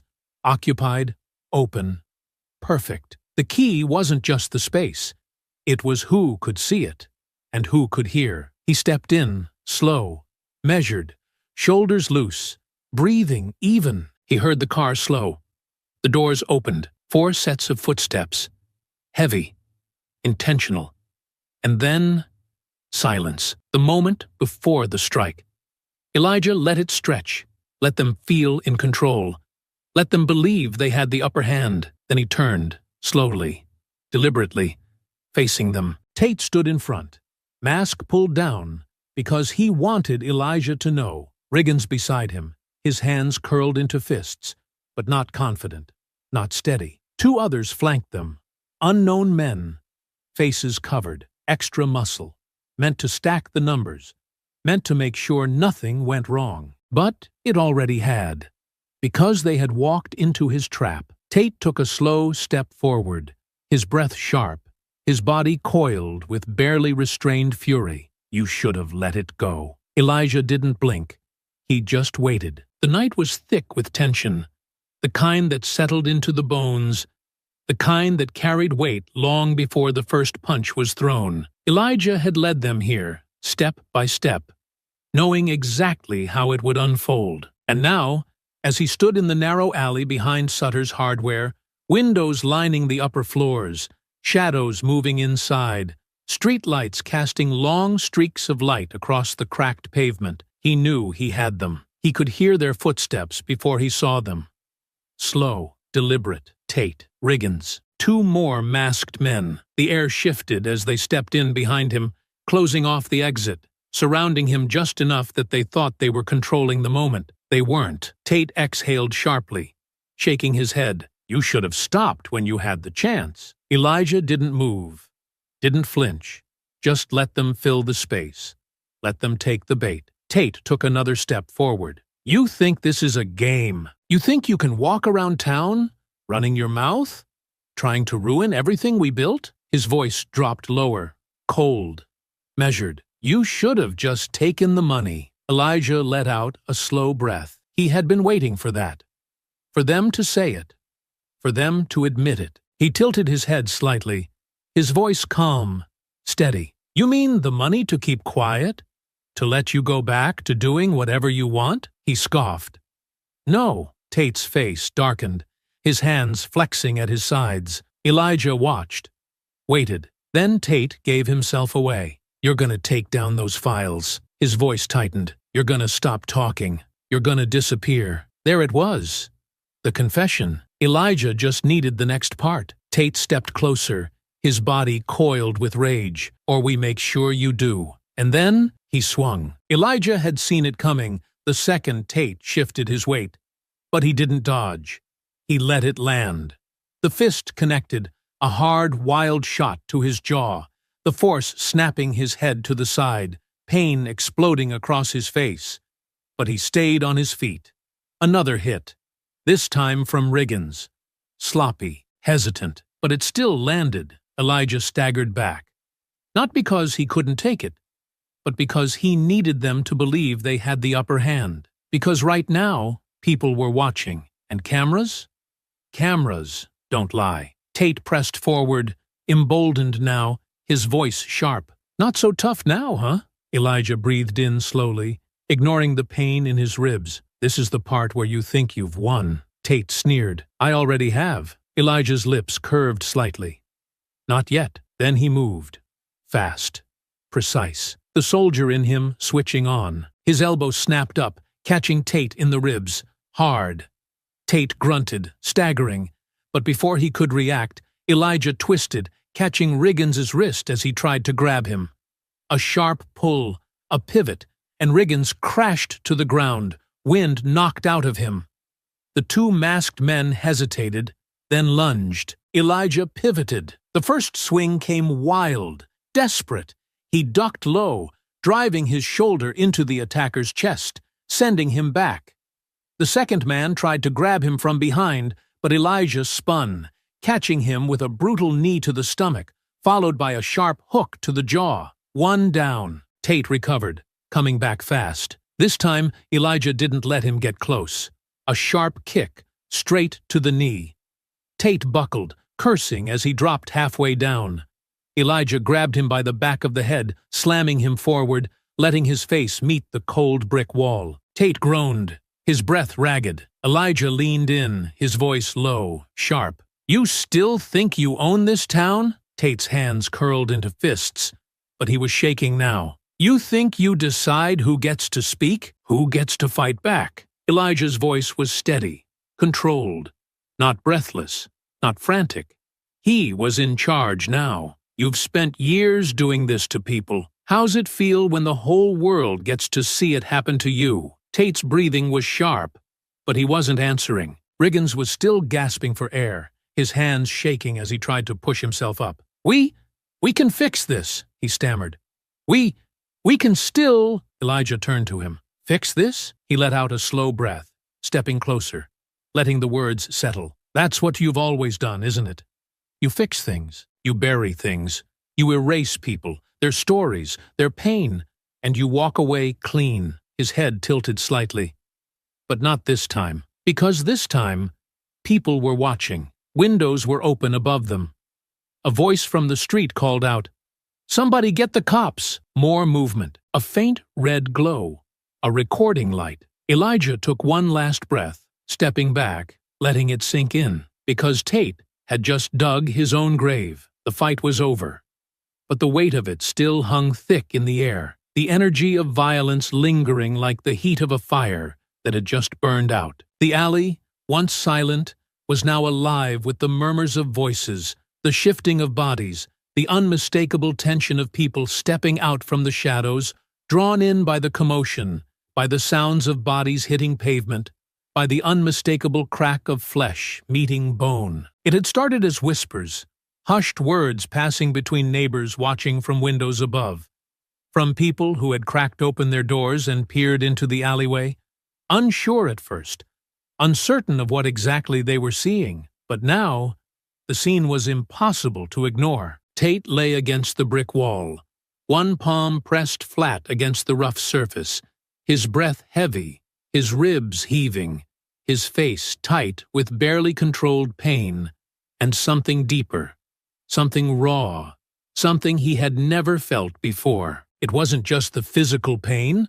wasn't just the ache of bruises forming beneath his skin, or the sting of a split lip, or the weight of exhaustion settling into his limbs. It was the realization, the crushing understanding that, for the first time, he had lost control. He had spent years walking these streets with unchecked confidence, with the knowledge that no matter what he did, no matter how hard he hit, no matter how many people he left broken in the street, he would always be protected. He had built his power on fear, on silence, on the certainty that people would always look away. But now, they weren't looking away. Riggins was on his knees a few feet away, one hand pressed to his ribs, his other palm bracing against the ground as he struggled to process what had just happened.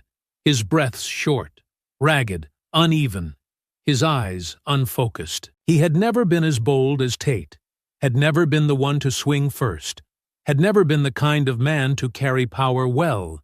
But he had followed, had stood beside Tate, had signed the reports, had played his part, and now, as he knelt there, the reality of his choices settled over him like a weight he could no longer carry. And Elijah? Elijah stood. He wasn't shaking, wasn't faltering, wasn't gasping for air or reaching for support. His lip was split, his jaw ached, his ribs burned from the initial blows, but he stood calm, measured, unwavering. The fight had been brutal, had been fast, had been deliberate, but now, in the aftermath, he was the only one still on his feet. The cameras, carefully placed, had captured everything. The voices above, the witnesses at the alley's entrance, had seen it unfold, had watched as Tate and Riggins swung first, had heard their words, had heard the threats, had seen the violence. The story was already being written, not by Tate this time, not by the department, not by the men who had spent their careers twisting truth into something unrecognizable, but by the people who had watched it happen, by the footage that would be impossible to erase, by the reality that, for once, could not be buried. And then, the sirens came, sharp, cutting through the tension, the unmistakable wail of authority moving in fast, tires screeching against pavement as squad cars pulled up just beyond the alley entrance, their flashing lights washing everything in streaks of red and blue, illuminating the wreckage of what had just taken place. The officers moved quickly, but there was hesitation in their movements, an uncertainty that hadn't been there before, a break in the usual rhythm, as though even they could feel the shift in the air, as though even they knew, before a single word had been spoken, that this was different. The first officer through the alleyway had his hand near his holster, his body tense as his eyes swept the scene. But then he saw Tate, and he stopped. For a moment, he just stared, as though his mind was struggling to process what he was seeing, as though he had never, in his years of walking these streets, expected to see Tate like this. Another officer came in behind him, younger, less experienced, one of the new hires Tate had probably barked orders at just a week ago. And he, too, hesitated, his steps faltering as his gaze flickered between the figures in front of him, the battered forms of two officers and the man who was still standing, who, despite the blood at the corner of his mouth, and the bruises forming beneath his skin did not look defeated. And then came the crowd. The people who had once only been voices behind cracked windows now stepped fully into the open, their numbers growing, their presence undeniable. A woman stood near the entrance of the alley, her robe pulled tight around her, her arms crossed over her chest, watching. A young man at the corner held his phone high, the glow of the screen flickering against his face, recording. More were emerging, murmuring amongst themselves, exchanging looks, the weight of what they had just seen settling in. "What the hell happened here?" the lead officer finally asked, his voice steady. But there was no aggression in it, no immediate assumption, no automatic defense of the men on the ground. Tate pushed himself off the wall slightly, dragging in a breath, his hand tightening into a fist at his side as he straightened, as though he was about to reclaim control, as though he could still spin this into something he could use. "He attacked us," Tate said, his voice rough, but there was something else underneath it now. Something cracked, something not quite whole. "He resisted." "No, he didn't," a voice cut in sharply. The young man at the corner stepped forward, his phone still raised, his grip firm. "I got the whole thing on video." The alley went still. Tate didn't move. Riggins's breath hitched. Elijah exhaled slowly, rolling his shoulders, letting it settle, letting them all feel it. The lead officer let out a slow breath, his lips pressing together briefly before he turned, his gaze shifting from Tate to Riggins to Elijah. "You all right?" Elijah lifted a hand, wiping the blood from his lip, his voice even. "I'm fine." He let the weight of the moment linger before adding, "But I'd like to press charges." The murmurs rippled through the crowd again, the reality of those words sinking in, because this had never happened before. Because it was supposed to be Tate pressing charges. It was supposed to be Riggins filing the report. It was supposed to be Elijah in cuffs. And yet, here they stood, Tate's face twisted, his jaw tightening, his breath coming harder now, his shoulders rigid with disbelief. Because this wasn't how the world had ever worked for him. "You're not serious," Tate muttered, his voice lower now, his chest rising and falling in sharp, uneven breaths. Elijah met his gaze, his expression unshaken, dead serious. Tate let out a sharp breath, shaking his head, his fingers curling slightly. "You can't." "I can." Elijah exhaled, slow, deliberate, "and I will." The lead officer hesitated for only a second, before finally exhaling, his shoulders settling as though he had just come to terms with something, as though he had just accepted the inevitable. "We're going to need to take you both in for questioning." The crowd reacted immediately. Gasps, movement, murmurs growing louder, people exchanging looks. Because this wasn't just about one fight. This was about change. This was about accountability.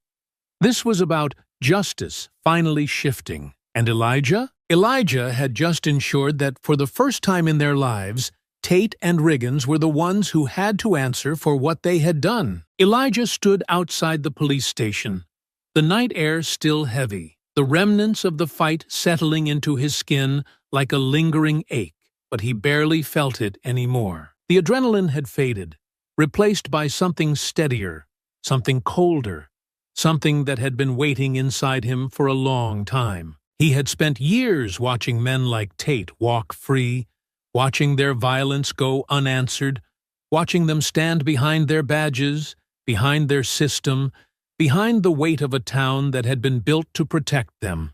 But tonight, the weight had shifted. The sirens had come fast, their flashing lights casting sharp, jagged shadows against the alley walls. But by the time the officers had stepped out, by the time their hands had hovered over their holsters, by the time their voices had called out, demanding to know what had happened, the truth had already been written. Elijah hadn't needed to speak. The voices around him had done that for him. The people standing at the alley's edge, the ones peering from windows, the ones still holding their phones high, recording every second of the aftermath, had made sure that no version of this story would belong to the department. There would be no missing body camera footage, no falsified reports, no erased evidence.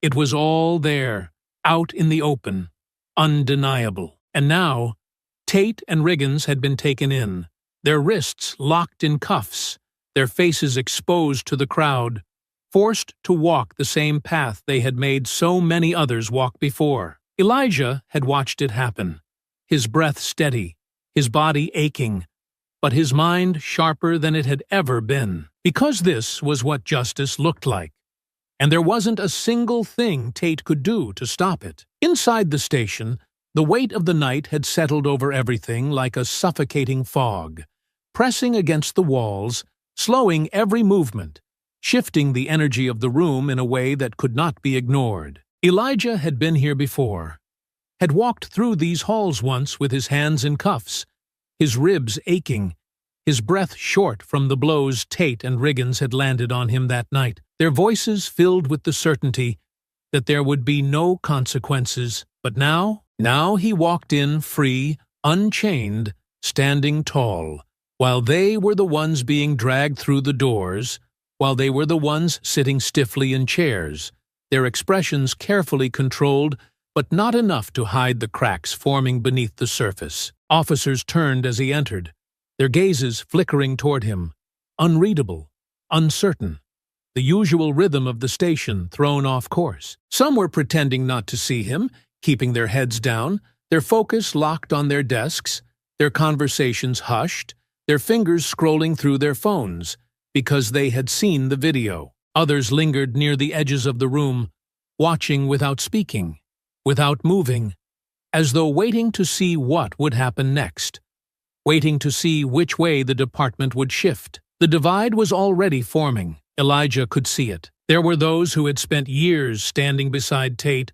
following his lead, covering for him, knowing exactly what he was, exactly what he did, but doing nothing. And then there were the others, the ones who had never spoken up, who had never dared, who had looked away, but had never truly belonged to the same world Tate had built. And now, as Tate sat in the holding room, his hands resting on the table, his face locked in that tight, unreadable mask, they were all being forced to make a choice. Elijah stepped deeper into the station, his footsteps slow, measured, controlled. He wasn't rushing this, because this was the moment everything changed. The video had already spread, moving through Ridgepoint like wildfire, each frame exposing every truth that had been buried for years, every injustice that had been written off, every lie that had been crafted to protect men like Tate. The town was watching now,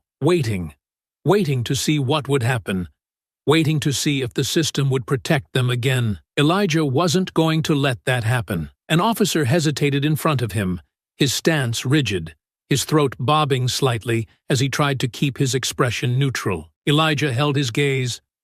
"I'd like to file charges." The man swallowed, exhaling slowly before nodding once, stepping aside. And just like that, it was done. There was no argument, no resistance, because they all knew. They had seen the proof, had heard the words straight from Tate's mouth, had watched as he swung first, had seen how quickly he had lost the fight, had felt the weight of it settle over the town in a way that could not be ignored. Elijah turned his head slightly, his gaze locking onto the door of the holding room where Tate and Riggins sat, the tension inside thick enough to feel from the other side of the wall. For a moment, he just watched. Then, finally, he allowed himself the smallest, slowest exhale. The reckoning had begun, and there was nothing Tate could do to stop it. Elijah sat on the station bench, his body still carrying the weight of the night, his ribs aching from the blows that had landed. But none of it mattered now. The pain was distant, secondary, pushed to the edges of his mind as he listened to the station unravel around him. The usual hum of low conversations had turned sharp, voices cutting over one another in heated whispers, hurried footsteps moving between desks, tension shifting through the air like a current just before a storm. Officers weren't working. They were watching, waiting, processing the reality that had just been forced upon them. Phones buzzed, screens lit up, news feeds flooded with the same images, the same videos, the same headlines that were now gripping the town in a way that could no longer be ignored. First, it had been the fight. The footage had spread fast, first through social media, then to news outlets, each frame painting the picture in brutal clarity. The masked figures in the alley, the voices captured in the heat of the moment, Tate and Riggins making their threats, throwing the first punches, trying to beat a man into silence the same way they had done so many times before. But this time, the city had seen it. And then, an even bigger blow, the story of Elijah's original arrest had resurfaced. Someone inside the department had leaked it. The mugshot, the bruises, the falsified police report detailing his supposed resisting arrest. The hospital records from that night. The footage from inside the station that should have been deleted but had somehow resurfaced. Everything. The town, the state, the entire country was seeing the truth now. The undeniable timeline of corruption. First, they had beaten him at the station.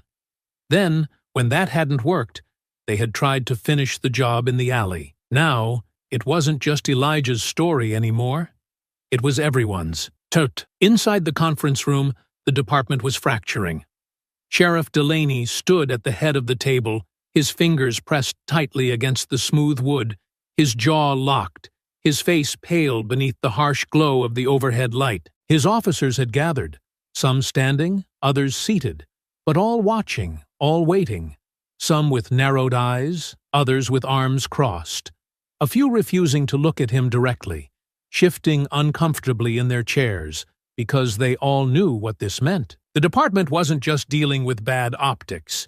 This was a full-scale collapse. What we need to do now is control the narrative, Delaney said, his voice sharp, his usual calm now brittle at the edges. This is a smear job.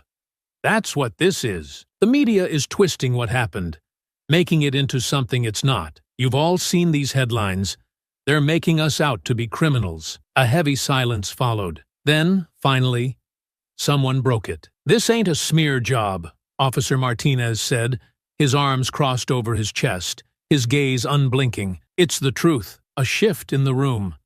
Small, but noticeable. Delaney's expression flickered for the briefest second before he recovered. Watch yourself, Martinez. No, Martinez said, shaking his head slightly, his tone low but firm. No, I won't. Because I've been watching myself for years. Watching Tate get away with this. Watching you cover for him. Watching people walk in here broken and leave in worse shape than when they came in. You want us to believe this is just the media twisting things? His head tilted slightly. What about the video? What about the masks? What about the fact that Tate and Riggins went after a man and got their heads handed to them in front of half the town? More movement now. Other officers nodding, a few shifting in their chairs, uncomfortable but not disagreeing. Delaney exhaled sharply, pushing back from the table slightly, his hands settling on his hips. Tate's been with us for a long time, he said carefully, his voice measured, trying to regain control, trying to remind them of where their loyalty was supposed to be. He's done a lot for this town, Martinez scoffed. Yeah, and now we're all gonna pay for it. Another voice spoke up, this time from near the door. He's right, Officer Davis muttered, shaking his head. This ain't just about Tate anymore. This is about you, Sheriff. We followed your orders. We backed you. We defended this department. And now, he gestured vaguely toward the screens, where headlines were flashing in real time, news anchors speaking in urgent voices, repeating the same key phrases over and over. Small-town corruption scandal. Police brutality caught on tape. Department-wide cover-up. You think we're gonna go down with you? Davis continued. You think we're gonna take the hit so you can walk away clean? Delaney's expression tightened. No one is taking a hit. That's the problem, Martinez said, his voice colder now, sharper. It ain't up to you anymore. The words landed hard, settling over the room, forcing the truth into the open. Because for the first time, Delaney wasn't in control, and the officers knew it. Outside the conference room, Elijah stood near the station entrance, arms folded loosely over his chest, listening. He didn't have to be inside the room to know what was happening. He had spent years studying power, learning how it moved, how it fractured, how it collapsed when pushed in just the right way. He had seen it overseas, had watched men who had ruled through fear crumble the second their own people turned on them. And now, standing in the station, feeling the tension rolling through the walls, he was watching it happen here. Tate had fallen. Riggins had followed. And now Delaney was next. Because the thing about corrupt men was that they were only as strong as the people willing to protect them. And now, no one was willing to protect Delaney. Elijah exhaled slowly, shifting his weight slightly, his ribs still aching, his body still carrying the remnants of the fight. But his mind was already moving forward. He wasn't done yet. There were still pieces left to fall, still details to expose, still pressure to apply. But this was the moment he had been waiting for, the moment the department turned on itself. The weight pressing down on the Ridgepoint Police Department had turned into something suffocating, something inescapable, something that couldn't be ignored no matter how hard Delaney tried to pretend otherwise. The station wasn't functioning anymore, not in the way it once had, not in the way he had spent years ensuring it would. The usual rhythm was gone, replaced by a current of unease, of whispered conversations behind closed doors, of officers exchanging glances that carried meanings he could no longer control. The station had always moved as a singular force, working under unspoken agreements, rules that had never been written down but had always been understood. But now, those rules had been broken. It had started with Tate and Riggins sitting in holding, their presence in the station itself a symbol of everything unraveling. A reminder that the power Delaney had built wasn't as untouchable as he had once believed. But it was the leak of Elijah's original arrest, the undeniable connection between what had happened that night and what had happened in the alley, that had pushed things past the point of no return. The narrative had slipped away from the department's grasp, and with it, so had their protection. The district attorney had moved fast, faster than Delaney had anticipated, as if they had been waiting for a moment like this, waiting for a scandal big enough to justify turning against the very system that had shielded them for years. The arrest video, the footage from the alley, the reports of excessive force, the patterns of complaints, ignored, erased, rewritten. It had all come crashing down at once, a flood of evidence sweeping through the station like a fire that couldn't be put out. And now, prosecution was coming. Oh, Elijah sat in the back of the room, arms crossed over his chest, posture relaxed, despite the tension stretching through the department. He had spent years hunting men who thought they were untouchable, tracking them, finding the cracks in their armor, pressing down until their own people turned on them, until the very foundations they had built their power on crumbled beneath them. And now, he was watching it happen again. Only this time, he hadn't needed to leave the country. This time, the enemy had been right here at home. He watched as Delaney stood at the center of the room, his shoulders squared, his expression blank. But Elijah could see it, the tightness in his jaw, the way his hands stayed locked at his sides, the way his eyes flickered between the officers standing in front of him. He was losing them, and he knew it. The DA's office had sent investigators in, suits walking through the station, speaking quietly with officers, gathering statements, putting together a case that had already been built for them, piece by the evidence Elijah had put into motion. There had been whispers that morning, talks of indictments, of official charges being filed, of legal consequences that could no longer be ignored.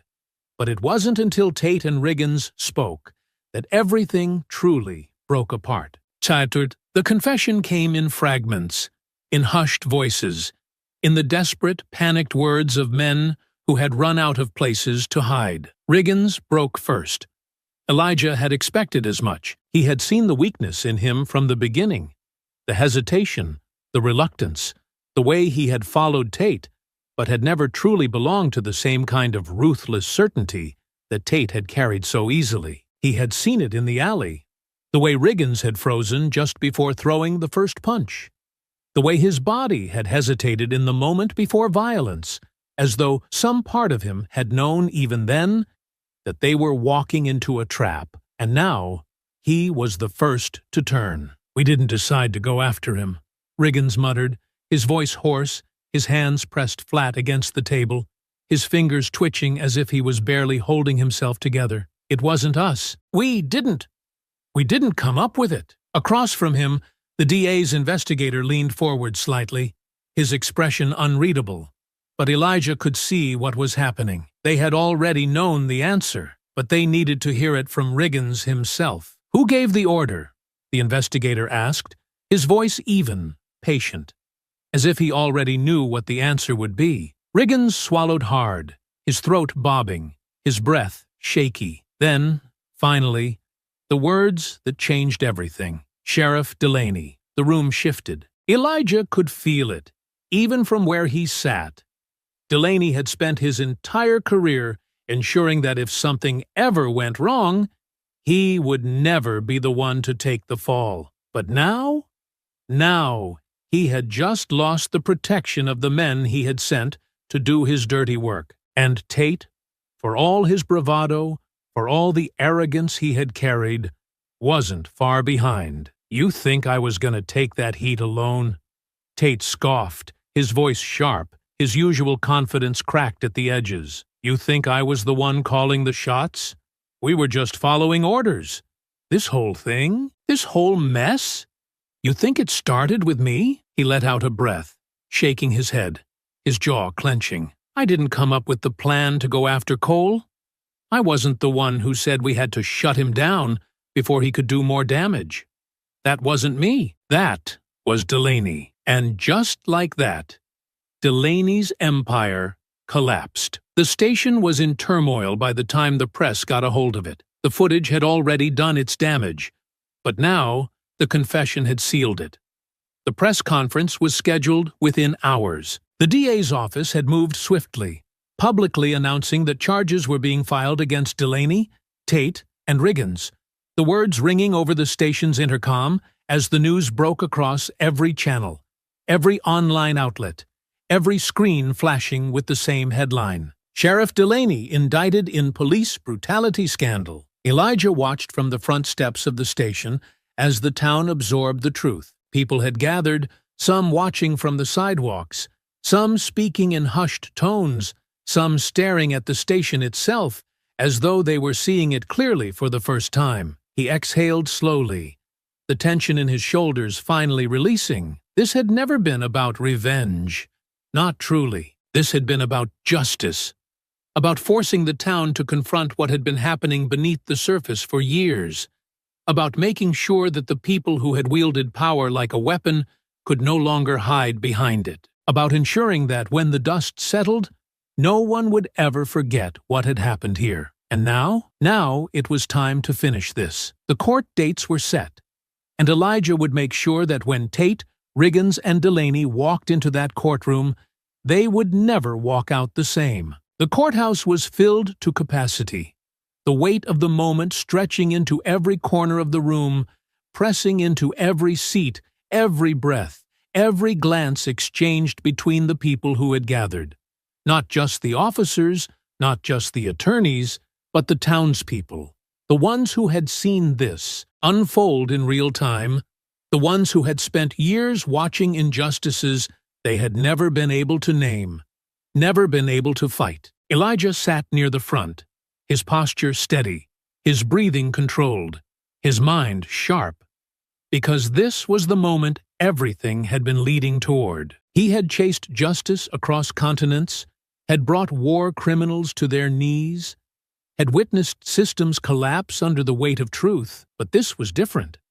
This was home. Sheriff Delaney sat stiff-backed at the defense table, his face pale but his jaw tight, as though still trying to hold on to the last remnants of the power he had spent decades cultivating. Tate, next to him, looked worse, his bruises from the alley fight still visible, his hands clenched in his lap, his entire body wound tight like a spring about to snap. Riggins looked the worst of all, his eyes hollow, his shoulders hunched, his face the kind of vacant that only came when a man had finally realized there was no way out. The judge, a seasoned man with a reputation for efficiency, wasted no time. "This case is not one of speculation or hearsay," he said, flipping through the files before him, his voice steady but firm. "The evidence is overwhelming. Video footage, physical injuries, recorded confessions, and a deeply troubling history of misconduct. What we are here to determine is not whether these crimes occurred, but how severe the penalties will be." A heavy silence followed. Then Elijah stood. The murmurs began immediately, voices shifting, bodies straightening, people exchanging glances as he stepped forward, his expression unreadable, his gaze steady. Even Delaney turned his head slightly, his eyes narrowing, watching him. The judge glanced up, raising a brow slightly. "Mr. Cole," he said, voice neutral. "You wish to make a statement?" "I do." A pause. Then a nod. "Proceed." Elijah exhaled slowly, letting his hands settle in front of him, his voice calm, deliberate, unshaken. "I know the evidence speaks for itself," he said, his gaze sweeping over the jurors, the audience, the faces of the officers watching from the back of the room. "I know you've seen the videos. I know you've heard the recordings. I know you've read the reports. But I want to tell you what happened.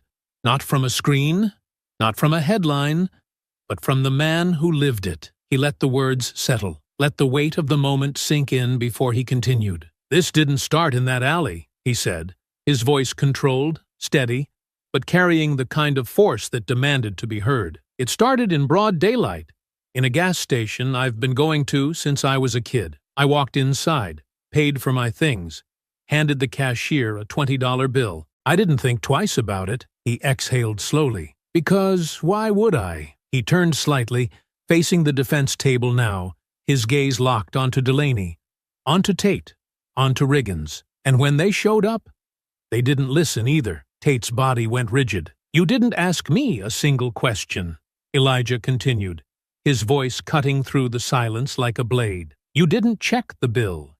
You didn't ask for my ID. You didn't even try to figure out what had actually happened, because you had already decided." His gaze flickered between Tate and Riggins. "You tackled me to the ground in front of strangers. You put your knees on my back. You told me to stop resisting when I wasn't moving. You hit me when I tried to speak. You arrested me for a crime I never committed." His breath was steady, even, unshaken. The courtroom was silent. Tate's fists clenched. Delaney's jaw locked. "I could have left it alone," Elijah continued. "I could have walked away. I could have let you pretend it never happened. That's what you wanted, right?" His gaze flickered to Delaney now, sharp, unwavering. "But I didn't." He exhaled slowly. "So you came for me again." A murmur of agreement from the audience, heads nodding, people leaning in closer. "You didn't come with a warrant," Elijah said, his voice cutting through the stillness. "You didn't come with a badge. You came in masks, in the middle of the night, in an alley where you thought no one would see, and you tried to beat me into silence again." His voice sharpened, but this time, everyone saw. His gaze swept over the courtroom, letting the weight of that truth settle over them. "And now, you get to answer for it." The judge exhaled slowly, nodding slightly, before turning his gaze toward the defense. "Do any of the defendants wish to make a statement before sentencing?" A long silence. Then Tate spoke. "We were just following orders," he muttered, his voice lower now, no longer defiant, no longer smug. He hesitated, then finally turned toward Delaney. He gave the order. Elijah didn't move, because he had already known. The courtroom shifted. Delaney's face was pale now, his fingers pressing too hard into the table, his lips parted slightly as if struggling for words. For the first time, he looked away. The judge nodded once, flipping through his paperwork. "I will issue my sentencing first thing tomorrow morning." And just like that, it was over. Elijah stood, his breath slow, controlled, knowing that the final step was coming. Justice had already been decided. Now, it was time for sentencing. The courthouse was silent as the judge took his seat, the weight of the moment pressing down on the room, stretching into every corner, settling into every breath, every gaze fixed forward. Waiting, watching. The air was heavy with the knowledge that, after today, there would be no more delays, no more waiting, no more pretending that things would return to the way they were before. Elijah sat still, his shoulders squared, his hands resting in his lap, his face unreadable, but inside he could feel the shift. This was the moment everything had been building toward. Not just for him, not just for his case, but for the town itself. Tate, Riggins, and Delaney sat at the defense table, their expressions carefully composed. But Elijah could see it. The tightness in their jaws, the stiffness in their shoulders, the way their hands curled just slightly in their laps. They knew what was coming. The judge exhaled slowly, flipping open the file in front of him before speaking, his voice steady, firm, carrying the full weight of the authority that had once shielded men like the ones sitting before him, but not today. After reviewing the evidence, the testimony, and the overwhelming proof presented in this case, it is clear that the actions of these men were not isolated incidents, the judge said, his voice sharp, unwavering. This was not a momentary lapse in judgment. This was a system built on abuse, a pattern of behavior that has gone unchecked for far too long. A murmur spread through the courtroom, people shifting, nodding, because everyone knew it was true. I am sentencing Officer Richard Riggins to 12 years in federal prison for his role in the unlawful beating and attempted intimidation of Mr. Cole, as well as his involvement in falsifying police reports and covering up prior incidents of excessive force. The judge's gaze flickered toward Riggins, his voice carrying a finality that left no room for argument. It is clear to this court that while you were not the instigator, you were complicit. You followed orders. You chose to remain silent when you could have spoken up. And now, you will face the consequences of that choice. Riggins inhaled sharply, his jaw clenching, but he didn't speak. Elijah watched as the weight of the sentence settled into his body, into his posture, into his very breath. The judge turned his attention to the next man at the table, Officer James Tate. Tate straightened slightly, but Elijah could see the tension in his body, the way he braced himself as if he could physically hold back the inevitable. For your direct involvement in the violent assault of Mr. Cole, your use of excessive force in prior cases, your willful obstruction of justice, and your attempt to silence a man seeking to expose the truth, I am sentencing you to 25 years in federal prison. A sharp exhale rippled through the room, because that was more than anyone had expected. Tate's face went pale, his fingers curling into fists, his breath coming harder now. But still, he said nothing. Elijah watched him, his own expression unreadable, because this was the moment Tate had spent his whole life avoiding.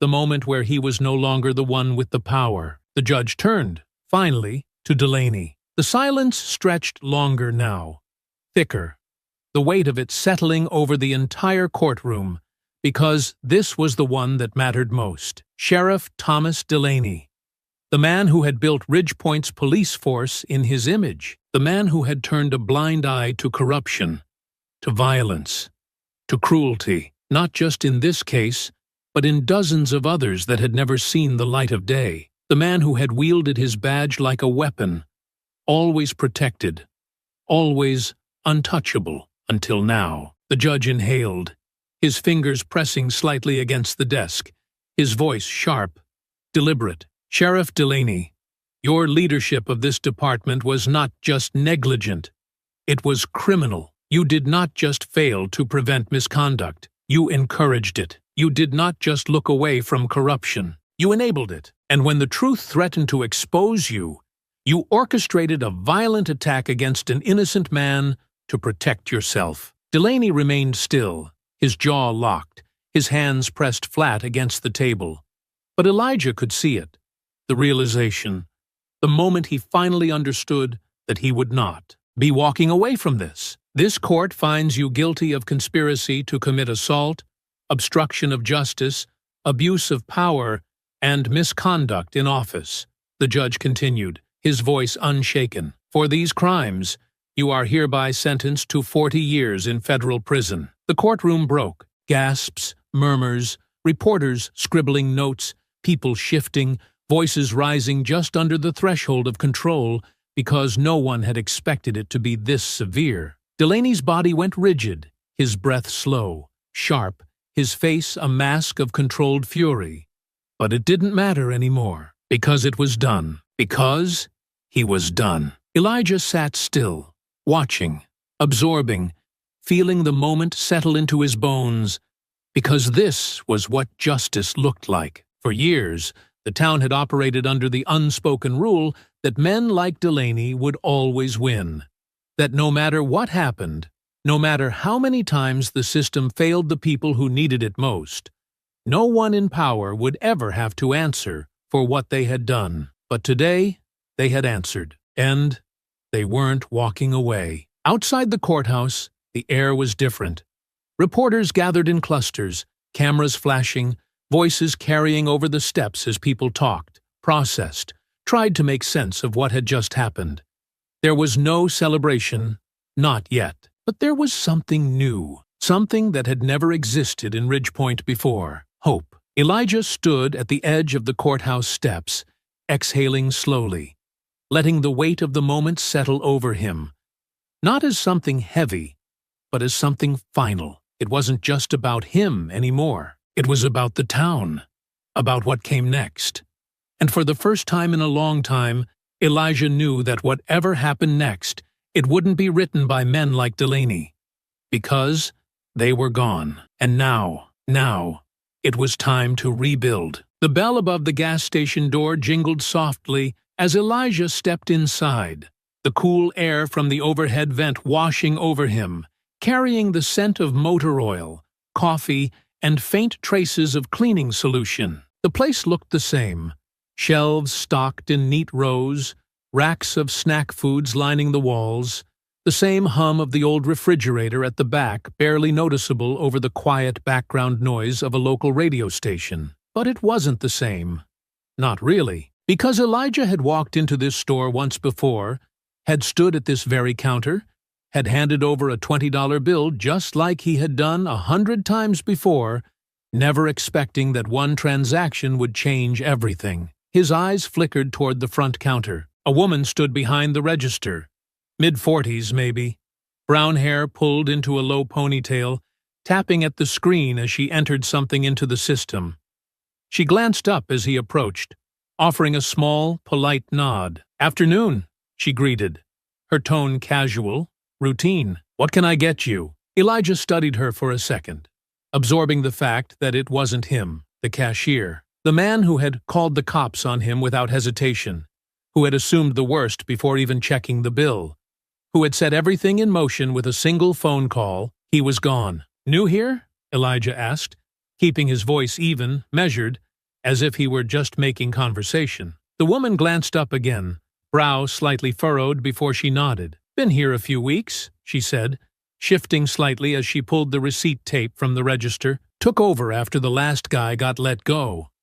"Something about bad judgment," she shrugged, clearly not invested in whatever had happened before she arrived. "Management didn't get into the details, but I guess it didn't sit right with corporate." Elijah let the words sink in. Bad judgment. That was what they were calling it. A man had made a split-second decision that nearly got Elijah killed, that led to him being beaten in the street, arrested for nothing, thrown into a cell, targeted again when he refused to stay silent, and they called it bad judgment. He let out a slow breath, absorbing the weight of it, but he wasn't angry.